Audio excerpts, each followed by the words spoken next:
From ABC News World Headquarters in New York, this is Prime with Linsey Davis. Good evening, everyone. I'm Linsey Davis. Thanks so much for streaming with us. We begin with the major developments in the Sean Diddy Combs federal racketeering and sex trafficking trial. Tonight, Combs is acquitted on the most serious charges, but still behind bars awaiting sentencing. Just a short time ago, the judge denied Combs bail hours after the jury delivered a split verdict, finding him not guilty on the most serious charges of racketeering, conspiracy, and sex trafficking, but finding him guilty on lesser charges of transportation to engage in prostitution. Combs now faces up to 20 years in federal prison on those two counts. Moments after the verdict, ABC News caught this exclusive video of Combs' family celebrating. Diddy's lawyer spoke a short time ago and had this to say. The kidnapping, he was innocent of that. The arson, he was innocent of that. The obstructing justice, he was innocent of that. And that is no longer just me saying that. That is the verdict of our jury. We have experts standing by to discuss what's ahead for Combs as he faces sentencing and several civil lawsuits, plus what this means for Combs' legacy and the future of his label. Let's begin with Aaron Katursky at the courthouse. Tonight, a judge denying Sean Combs bail just hours after a split verdict. The jury convicting him of 2 counts of transporting people for prostitution, but finding him not guilty of the most serious charges of racketeering, conspiracy, and sex trafficking. As the verdict was read earlier in the day, Combs was elated, dropping to his knees in prayer. He put his hands together and mouthed, "Thank you" to the 8 men and 4 women on the jury. He then turned to his family and said, "I'm coming home, baby. I'm coming home." The family broke into applause, his son Christian celebrating on the street. We love everybody watching. So happy. Pop's coming home. But not tonight. The judge said Combs poses a danger to the community, pointing to the defense's own admission that this was a case that did have violence. It's an incredible odyssey for one of hip-hop's biggest celebrities, who was arrested in New York last September after federal agents raided his opulent homes in Miami and Los Angeles. They seized weapons, drugs, boxes of baby oil, and cartons of lubricant that prosecutors used in an attempt to show Combs ran a criminal enterprise that trafficked women, transported prostitutes, and committed other crimes with the help of his staff, who they said serviced the defendant's every desire through a methodical pattern of violence, coercion, and manipulation. But the jury sided with the defense, which argued prosecutors badly exaggerated the case so they could charge threesomes as racketeering. The 11-year relationship between Combs and Cassie Ventura became a centerpiece of the case. In public, the couple seemed glamorous. In private, she testified, there was physical violence, psychological trauma, and degrading sex with male escorts while Combs watched, directed, and filmed. Cassie is satisfied that she did her part, everything that she was asked to do. I hope other survivors, people who are suffering in silence and who might be listening to this interview, are not deterred from coming forward, because I don't think, and I know actually, that Cassie doesn't regret anything that she did.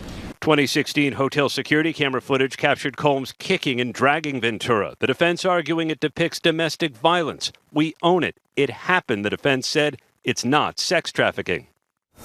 ABC's Aaron Katursky is at the courthouse. So, Aaron, paint the picture for us. You were there inside the courtroom. What was the scene like during that bond hearing today? Sean Combs came in looking pretty upbeat, blowing kisses to members of his family who returned to their row, crammed together, anticipating that Combs would be released on bail. But then Combs had a much darker and disappointed expression when the judge refused to release him on bail, saying that Combs has a propensity to commit violence, as evidenced in that 2016 hotel security camera footage. Combs at one point, Linsey, raised his hand as if he wanted to argue to the judge himself. His attorneys kind of pulled him back. The judge did say, at the very least, he would consider moving up sentencing, and that's tentatively set for October 3rd, when Combs faces up to 20 years in prison. And Combs' attorneys, though, did continue to argue for his release even after the judge denied bond. What was their argument? They said he doesn't represent a danger and that he is no flight risk, and that he's demonstrated how he can be on good behavior. The judge just was not moved. He said the counts that Combs was convicted of, transporting people for the purposes of prostitution, carry the assumption that the defendant is going to be incarcerated before sentencing. And the judge said the defense admitted that he could be violent. They just said it wasn't sex trafficking, but the judge citing the defense's own argument in its closing to say that violence was part of the case, and therefore Combs represents a danger to the community. Aaron, we're out of time, but I do just have to ask, why is the crowd still out there? We know at one point they were expecting Diddy might come out, but now that we know he's not, why are they still gathered? They did want to hear his lawyers, and we just heard defense attorney Mark Agnifilo say that the jury, even in the split verdict, got it right enough. All right, Aaron Kotursky for us. Thanks so much, Aaron.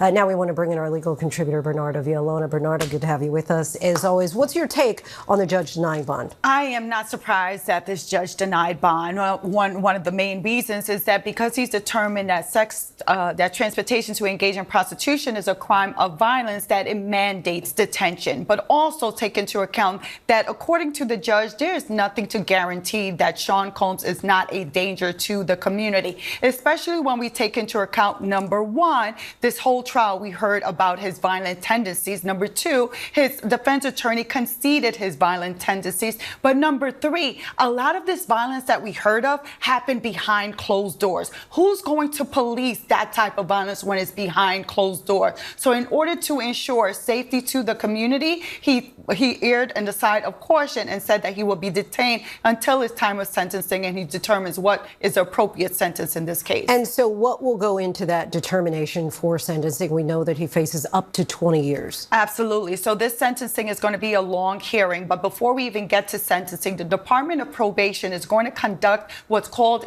a pre-sentence investigation. And in that investigation, the Department of Probation is going to determine what are the guidelines. As you know, the prosecution has already said that it's over 51 months to 63 months. And the defense is saying somewhere between 21 months and a few months after that. The Department of Probation is going to determine what are the guidelines in this case. We know that there's no mandatory minimum, but the maximum is 10 years on each of these counts, and it can run consecutive. Now, look.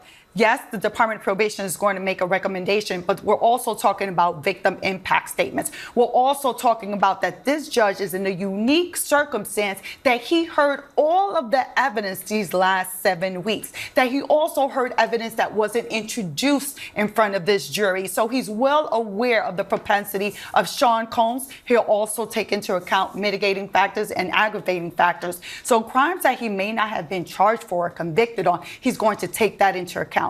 The intercontinental video, that's going to play a huge role in the sentencing determination. So much is going to go into this sentencing. Also, deterrence, accountability, punishment, and rehabilitation is going to lead this judge as to what type of sentence is appropriate to deter this type of conduct. And we know that Diddy still faces dozens of civil cases. What's next with that? So the civil lawsuits, they are still in place. So even though Sean Combs was found not guilty of racketeering, conspiracy, and sex trafficking, it doesn't affect the civil lawsuits. The one good thing about the civil lawsuits, though, is that there's not a threat that he's going to lose his liberty. We're talking about financials, about money, about possibly losing his house and his kingdom, but we're not talking about his liberty. Look, in the end, one thing that we learned about this case is that, look, Bad Boy for Life took on a different meaning in terms of what we heard of Sean Combs. Bernardo Villalona, thank you so much, as always.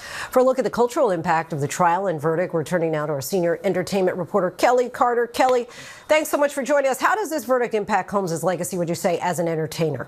I mean, it impacts it greatly. Look, this is a person who has been a cultural icon for the better part of 3 decades. And so much of his story has been, talking about, Black excellence and shepherding hip hop into, commercialism and helping to make it a multi-billion-dollar industry, and also bringing it into spaces that we never imagined hip hop would go into: politics, spirits, fashion, Broadway, television and film. And now we have to talk about this case as part of his legacy. That's probably going to be one of the first 2 or 3 sentences when we talk about him moving forward. Bernardo mentioned Bad Boy for Life. What happens to his influential label, Bad Boy Records, moving forward? Yeah, well, the thing about Bad Boy Records is it hasn't really been what it is, what it was 25 years ago, what it is right now. Right now, his son, Christian King Combs, is on that label, and that's about it. I don't necessarily see a roster being built back up. I think that he's found success in other entities. So the record label has taken a little bit of a backseat these last few years. Do you think that this verdict will have a wider cultural impact? I do. I think, I would hope that it did. You know what I mean? I feel like people really paid attention to what happened in this case. They paid attention to the details. And I think that moving forward, perhaps because we now have we have language to things that we didn't have language to 20 years ago when it comes to basic human resources and dealing with women and victims of, sex crimes. I think that moving forward, people will be a little bit better at this. At least I hope so. All right, Kelly Carter, thank you so much.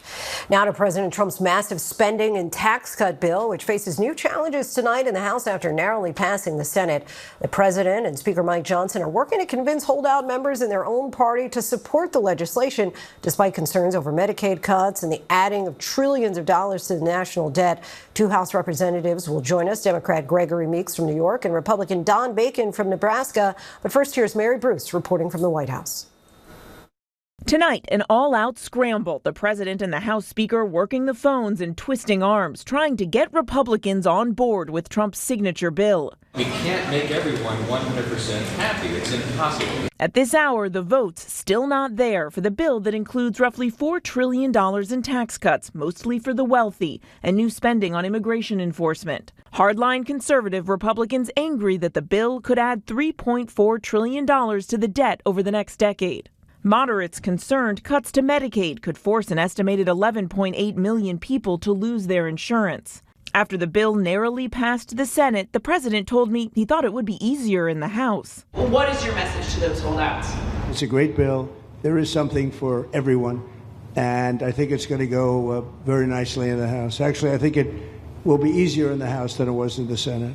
Today, he's summoned the holdouts to the White House. Our Jay O'Brien catching up with them later. Congressman, did the president move any votes to the White House? Keeping all today close to the vest. Did the president move your vote?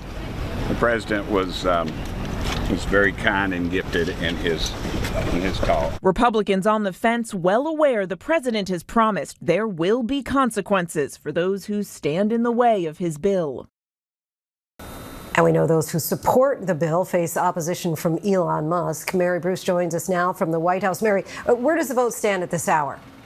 Well, Lindsay, the bill is still stalled in the House as Republicans try to get enough votes to get this over the finish line. Speaker Johnson, though, telling our team a short while ago that they're making progress. He remains optimistic and hopeful that they can still get this done later tonight. And, of course, reminder, Lindsay, Republicans can only afford to lose 3 votes from their party and still pass this. Lindsay. Mary Bruce from the White House. Thanks so much, Mary. Thank you. We'll be joined by Republican Representative Don Bacon from Nebraska in a moment to discuss the tax and spending bill. But first, we have with us Democratic Representative Gregory Meeks, who serves the 5th Congressional District of New York. Representative, thank you so much for joining us. As you see it, what parts of the bill do you dislike the most?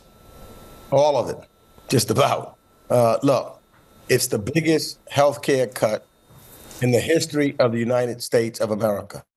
Over $1 trillion of cuts for Medicaid. When you think about young people and disabled people who are dependent upon food on the SNAP, for food subsidies, that is eliminated. And why? It's the focus of giving billionaires a tax cut. And so it just seems to me that it's the biggest reverse Robin Hood type legislation that we've ever seen in America. You said today on the steps of the Capitol that you, Minority Leader Hakeem Jeffries, and other Democrats have a plan to fight this bill. Can you give us any sense of what that plan is?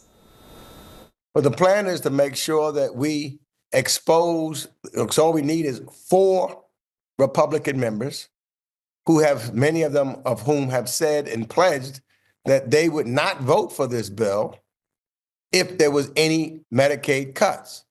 So we're going to make sure that we're putting the pressure on them. This bill will take away from 17 million Americans will lose Medicare and lose their health care benefits.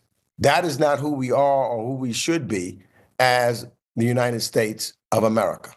You and colleagues today called on Republicans to have John McCain-level courage to stand up and go against their party and their president. Give us a sense of how realistic you think that is, that there are Republicans who are going to join the Democrats and oppose this bill. Well, we saw 3 do it in the Senate. It took the vice president to break the tie. And I think the fact that we're still here today and there's still some arm twisting being done by the president and the vice president shows that there are a number of Republicans that are reluctant to do this. And here's where they need to have the spine of John McCain. Stand up and do the right thing for your constituents. Don't capitulate to the one who wants to be an autocrat, in my opinion, wants to be a king, who is trying to just help his buddies who are billionaires receive a tax cut at the expense of rest. They know, and I know there's 7 in New York, for example. They know better, and many of them are saying so behind the scenes, but they need the same spine that John McCain had and stand up to do the right thing for their constituencies. Give them and make sure they are able to keep their Medicaid and their Medicare, because there was about $500 billion that will be taken from Medicare also, of almost $2.5 billion for SNAP. You know, and they know that it is the wrong thing to take away those benefits. These members on the Republican side of the aisle need to have that spine and that courage to stand up and make sure that they're working with their constituents, because much of what will be taken away comes from Republicans, not just Democratic districts. So as you know, Donald Trump is hoping that he has this bill on his desk to sign July 4th, 2 days from now. If you're a betting man, do you think that bill's going to be there? I think that we may be may not get it done by July 4th. I think we've heard the speaker say that it may not be by July 4th.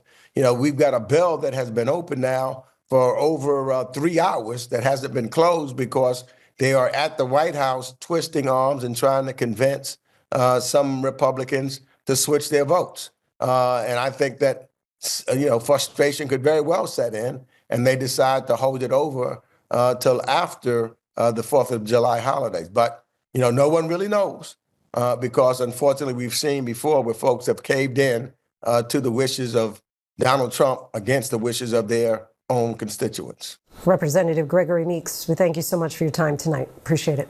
Thank you for having me. And for more on this mega bill, heading back to the House, we're joined with Congressman Don Bacon of Nebraska, a moderate Republican who just announced that he will not be seeking re-election. Thank you so much for joining us. You've said that you thought the House version of this bill was clean, but changes made by the Senate add more fees to Medicaid, lowering the amount of money that goes to states. Would you vote no on this current version? No, but by the way, I appreciate Mr. Meeks. He's a great guy on the other side of the aisle. I work a lot with him on foreign policy. I disagree with some of the things he said here, though. I do think the House bill was better, but the lion's share of the cut in Medicaid, for example, are about work requirements. We're saying if you're an able-bodied, healthy adult without small children, we expect you to work 20 hours a week or look for work for 20 hours, or take classes or volunteer 20 hours. And that is the majority of the people you hear that are coming off Medicaid. We're trying to get people to work and get them back on employer insurance, right? I would also say we also audit the rolls for the first time since COVID. And if you're ineligible, if your income went up and you haven't been taken off Medicaid, you should come off. You should, it's meant for a safety net. And we also had a provision for illegal folks. And that's the people coming off. Now, I opposed or disagreed with the fact the Senate offered an additional reduction, but that reduction starts in 5 years. And so we have a chance to still continue to tweak it. But here's what I have to debate with. If I vote no on this, I'm voting to raise income taxes on everyone by about 20%. And for the middle class in Nebraska, that's about a $1,700 tax increase every year. For someone earning $50,000 a year, it's $141 a month tax increase. And I'm a Republican and conservative. I don't want to raise people's taxes. I also want to improve our nation's defense. We're going to add money to raise the level of spending for defense. We're spending the lowest on the military per share of GDP, 2.9%. That is the lowest we've spent on defense since 1940, and it's not working. So there's a lot of good parts to this bill as well, and I got to weigh it. Does this provide more good versus bad? I think in the end it provides more good, though I do think we went backwards a few areas with the Senate version. How are you and your Republican colleagues in the House working with senators and the White House to get everyone on the same page?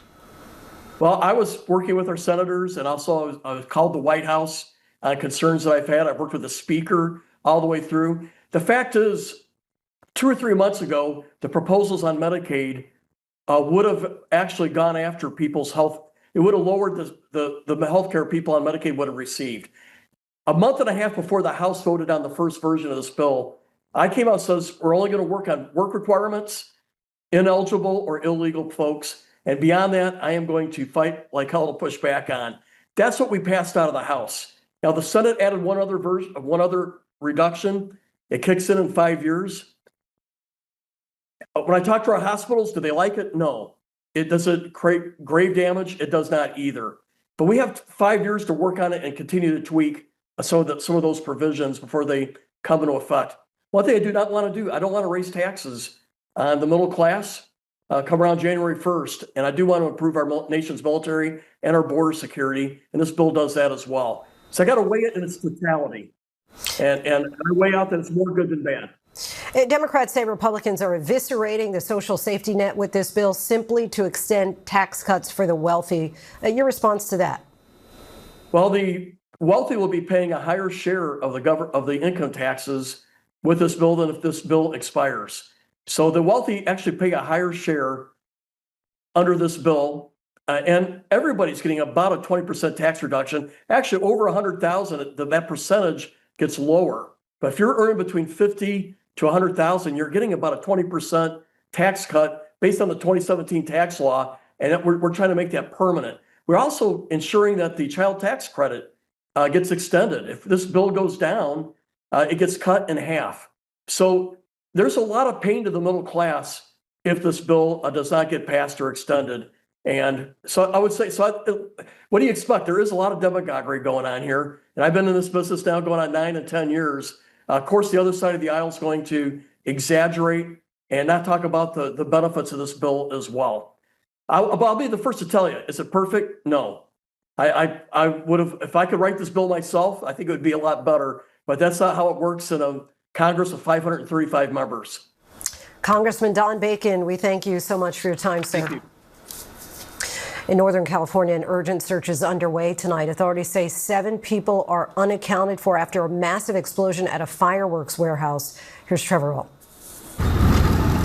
Tonight, authorities say 7 people are unaccounted for after this stunning explosion at a California fireworks warehouse. And there was just a huge fireworks explosion in the field. These massive flames erupting over and over Tuesday night in Yolo County outside Sacramento. You can see some of those dangerous fireworks igniting.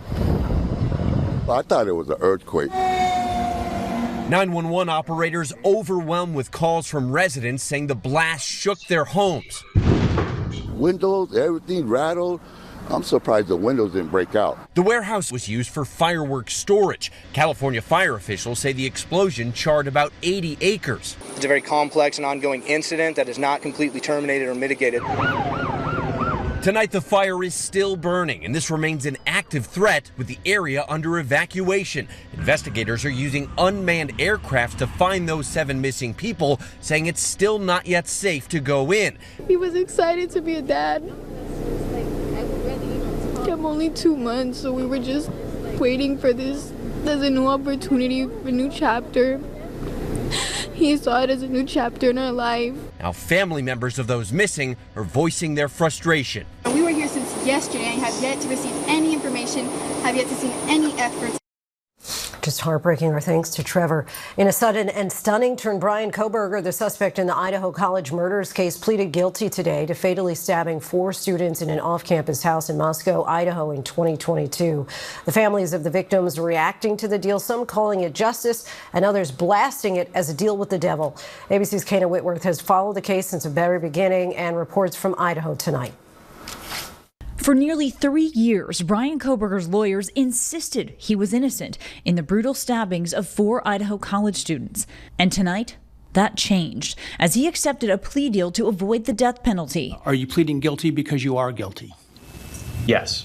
The former criminology PhD student pleading guilty to all 4 counts of first-degree murder, confessing that he willfully took the lives of Kaylee Gonzalez, Madison Mogen, Xana Kernodle, and Ethan Chapin. During the hearing, Kohberger abruptly standing from his seat to emphatically answer the judge's questions. Yes. All right. The judge asking him to sit. And Mr. Kohberger, just to make it easier, you don't need to stand when you speak to me. I appreciate it. Then going through the victims one by one, sending chills through the courtroom. Did you, on November 13th, 2022, in Latah County, state of Idaho, kill and murder Madison Mogen, a human being? Yes. Kaylee Gonzalez, a human being? Yes. Xana Kernodle, a human being? Yes. Ethan Chapin, a human being? Yes. Loved ones tearing up as each student's name was read aloud, and Kohberger's father shaking his head in disbelief while consoling his mother.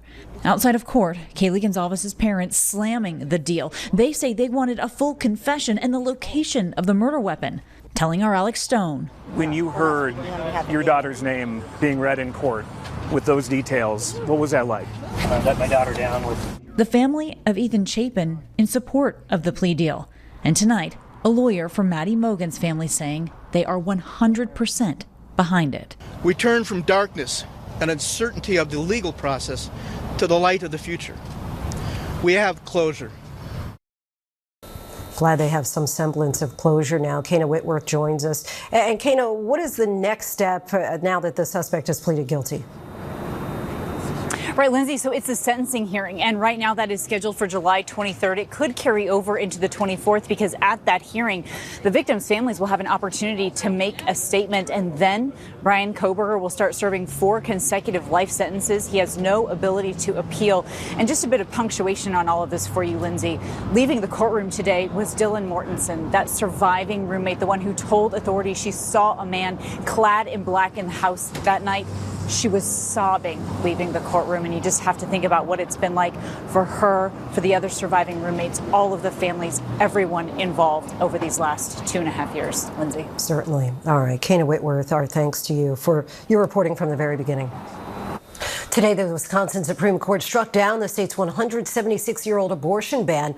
The 4-3 ruling said that a newer state law that criminalizes abortions only after a fetus can survive outside the womb supersedes the ban from 1849. Voting with the majority was a new justice elected to the court just last year who had campaigned on her support for abortion rights. And we're tracking some breaking news at this hour. A skydiving plane carrying 15 people went off the end of a runway at Cross Keys Airport in New Jersey.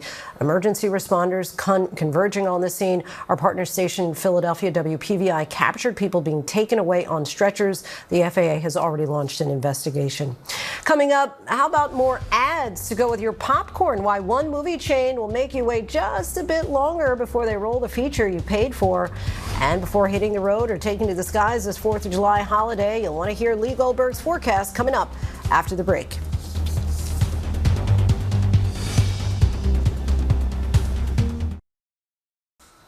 Welcome back. There are severe storms and a growing tropical threat off the coast of Florida amid record holiday travel. TSA screened nearly 2.5 million people at the airports yesterday alone, and more than 61 million people are expected to hit the roads. Lee Goldberg will have the forecast in a moment, but first, here's our Stephanie Ramos. Tonight, highways jammed coast to coast, one of the busiest days to travel by car. It's either putting yourself in the right mindset or leaving very, very early. Storms finally moving out of the Northeast after swamping roads in Pennsylvania and New Jersey. Lightning rocking New England. The deafening strike outside Boston and Walpole, Massachusetts, setting fire to a home. The storms forced more than 1,600 flight cancellations Tuesday and more than 8,000 delays. Sisters Tammy and Melanie were on their way to Iceland, coming from Dallas-Fort Worth. They missed their connection at Newark and spent the night on the floor. Then we couldn't find a hotel room anywhere. And so we thought, well, let's just pull up some cement. So that's what we did last night. Effects from delays and cancellations extending to the halls of Congress. With so many flights canceled in and out of Washington, D.C., members are scrambling to get back to the Capitol to vote on the tax bill. Oh my God. In St. Louis, frantic passengers climbing down the wing of a United Express flight bound for Chicago that returned to St. Louis after pilots reported smoke in the cabin. In the west, more dust storms in the forecast after a massive cloud engulfed Harry Reid International Airport. Multiple planes were grounded as a result. And Linsey, as you can see, traffic is busy behind me on the George Washington Bridge. Today and Sunday are the busiest days to travel on the road. Severe storms return to the Northeast tomorrow. Linsey. Stephanie, thank you. Let's get right to meteorologist Lee Goldberg from our New York partner station, WABC. Hey, Lee. Hey, Linsey, we have some really nice dry air coming into the Northeast temporarily, but as we go through tomorrow evening, it's another round of severe storms. That's our one hurdle to great July 4th weather. There are trouble spots this evening. Desert Southwest, for instance, the monsoonal flow bringing in flooding rains, even some blowing dust places like Tucson. There are other storms from the northern Rockies into the Great Lakes. It's still raining in the mid-Atlantic down into the southeast. Those storms tomorrow in the Northeast, they're afternoon and early evening. It's Philly, New York, Hartford. Could be gusty winds and hail. It's not widespread, but there will be some scattered gusty storms. Trouble in the southeast. There's a stalled front over Florida. It means waves of rain. The Hurricane Center has raised the chance of tropical development for about 40%. That would be into early next week. Regardless, we'll still have heavy bands of rain off the southeast coast. As we go through the July 4th holiday, in the middle of the country, it's scattered storms and heat. It's a hot July 4th in Chicago. Sunshine on both coasts. Couldn't be nicer here for the Macy's fireworks in New York. Lindsay? All right, we'll look forward to that. Lee Goldberg, our thanks to you. Tonight, the FAA is investigating after part of an airplane's wing flap was found in a driveway in North Carolina. Police were called to the scene this morning around 8:30 after a 911 caller found the airplane part blocking their driveway. The FAA has confirmed that a Delta flight from Atlanta was missing a wing flap when it landed in Raleigh-Durham. The flight landed safely around 1 o'clock this morning, and the FAA is investigating whether the part found in the driveway is from that Delta flight. Coming up, the Trump administration announced today they would pause $6 billion in congressionally appropriated funding for education programs. So what would that mean for after-school and teacher training programs? We'll talk to former Education Secretary Arne Duncan to find out. And the Dalai Lama, the spiritual head of Tibetan Buddhism, announced today he would be reincarnated. China then said, not so fast. So what happens next?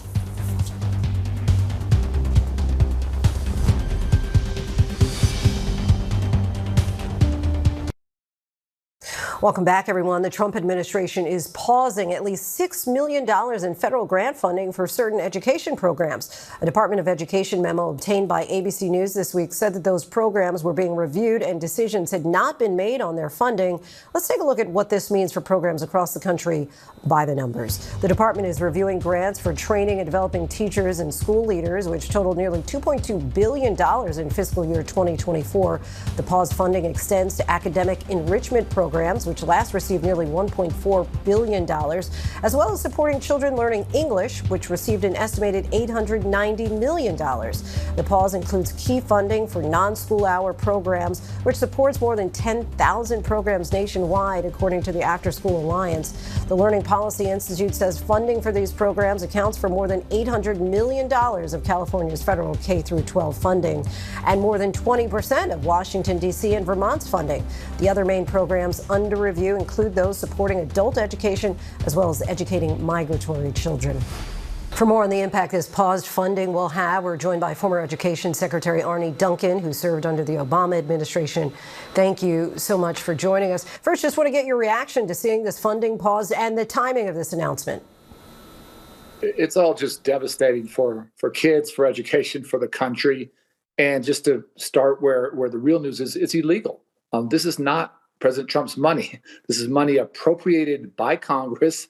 When I was Secretary of Education, I couldn't spend something or not spend something that was against Congress's will. So there'll be lawsuits. Ultimately, he will lose in court. Children are going to lose access to after-school programs and bilingual programs, and children with special needs are going to lose out. It's a time of great anxiety, those after-school hours for parents. So this is just part of his overall plan to continue to dismantle public education, to attack higher education. This is what an authoritarian leader does, and it's going to hurt communities across the country. What sort of impact could a pause like this have for states and school districts which normally expect this money? They rely on this money to be available this time of year. It's very simple. Again, they have no additional revenue sources to backfill this point, and it's going to create job losses. People in the community work hard to help kids after school and help them catch up academically. And we know those after-school hours, might be art or drama or sports or music or dance are often reasons why kids want to come to school every day. Everyone loses. Children lose, their parents lose, the broader community loses. Even if these programs do ultimately get this funding, are there any impacts that might be felt simply from this delay? Well, there's no guarantee this funding will come back online. And many schools are starting school very soon. They have summer school now. And for this to be won in the courts and the courts to reverse this, that could take weeks, that could take months. You've mentioned a number of impacts that could be felt, but which programs are you most concerned about possibly not receiving the funds that they need? Well, I'm a huge fan of after-school programs, and we know now children need more time, not less time. We have a reading crisis in this country. We have a chronic absenteeism crisis in this country. We need to give children reasons to be excited about coming to school, get them the additional time they need to catch up. And there's not a single thing, there's not one thing Trump has done since he's become president that helps one more child learn how to read. In fact, quite the opposite. All of these things are designed. Cruelty is the point. We've reported that lawsuits are expected from state attorneys general as well as other parents and education advocates. Is it possible these actions could help get the pause lifted in time for the school year? Yeah, that's a great question, and I don't know the answer. I talked to, I live in Chicago. Our state attorney general, Kwame Raoul, is an amazing leader. He's going to file suit with others, but it could take a while to get through the courts, as you know, and so there's no guarantee that this will be reversed in time for the start of the school year. Former Education Secretary Arne Duncan, we thank you so much for your insight. Really appreciate it. Thank you. Coming up, it was never easy for Carol Moseley Braun. She was the first black woman to serve in the U.S. Senate, and we'll talk to her about her revealing new memoir. And after nearly 140 years in the canned food business, Del Monte has filed for bankruptcy. We'll tell you why next. Coming soon to an AMC theater near you. More commercials. The Dalai Lama announced today he would be reincarnated, what China said in response. And Elon Musk's headaches continue with Tesla sales sliding even further. These stories and more in tonight's rundown.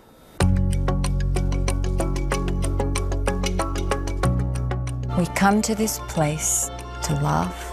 It's well known a trip to the movies means you have to first watch more than 20 minutes of trailers, but if you've recently been punctual to the cinema, you may have noticed a longer wait to see the feature film. AMC Theaters is now peppering in more traditional advertisements between trailers. Their partnership with Cinemedia means the pre-show lineup could include up to 5 minutes of commercials. Cinemark and Regal Cinemas are already participants. The rapper Ye, formerly known as Kanye West, is now banned from Australia after he released a song titled Heil Hitler. Australia's Home Affairs Minister says his visa was cancelled. You're going to have a song and promote that sort of Nazism? We don't need that in Australia. I think that what's not sustainable is to import hatred. No comment yet from Ye. The controversial artist was a frequent visitor to the country and actually married his Australian wife Bianca Censori there in 2022. A dispute is growing between Tibet and China over the autonomy of the Dalai Lama and who should be responsible for choosing the next spiritual leader of Tibetan Buddhism.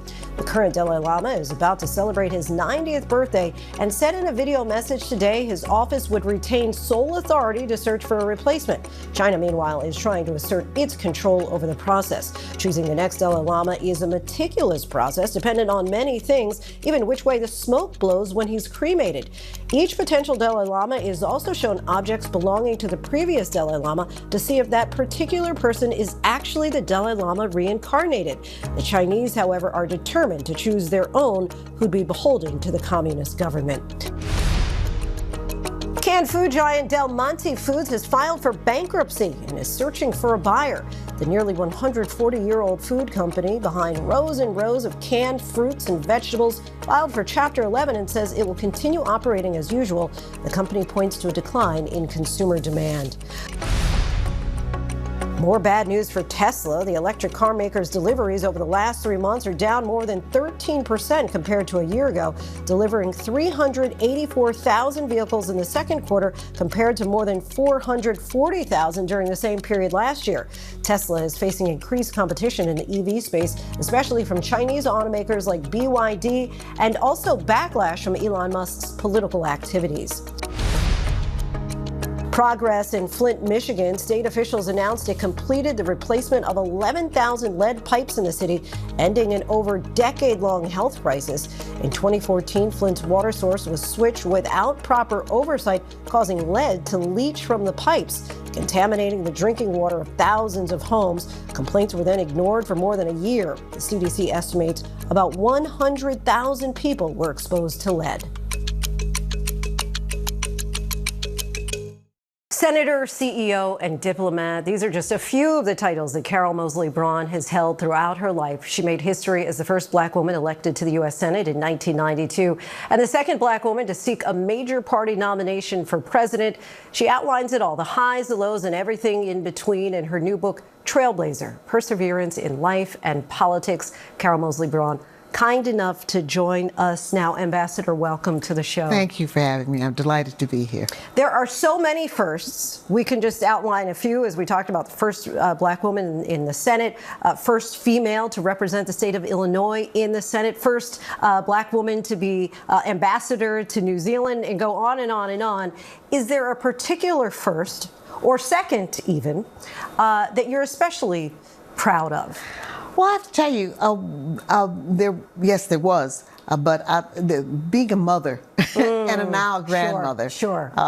My grandbabies yesterday said, "Bring us something back." So my son said, "No, I told my mother not to bring you no toys, nothing for you." They knew I was going to bring them something. You say in the book that yours is uniquely an American story. Yes. How so? Well, because my family brings together, and that's a lot of that's in there too, brings together the traditions both from New Orleans and the Louisiana connection, and jazz and the music and the like, and the farming, from Alabama. And so we do a little of both. Tell us about the unusual encounter with a bird that launched you into politics. The bobolinks, yes. That's a great story, actually. My son was newborn, and I was pushing him in the carriage and ran into some neighbors who were going up to the park. I live in an area which is surrounded by parks. I just joined the protest about what was going on with the birds in the park, the bobolinks. And bobolinks are little tiny rice birds, native to South Carolina, but they, for some reason, were in Jackson Park in Chicago. And so I went, don't run the parks, don't run our birds away. And so I started with that protest, and from that protest came the suggestion that I stand for public office. You say early on in the book that this is the first book you've ever written, that a lot of people have attempted to tell your story, but you are now getting the chance to set the record straight. What is it that you want readers to understand most about who you are?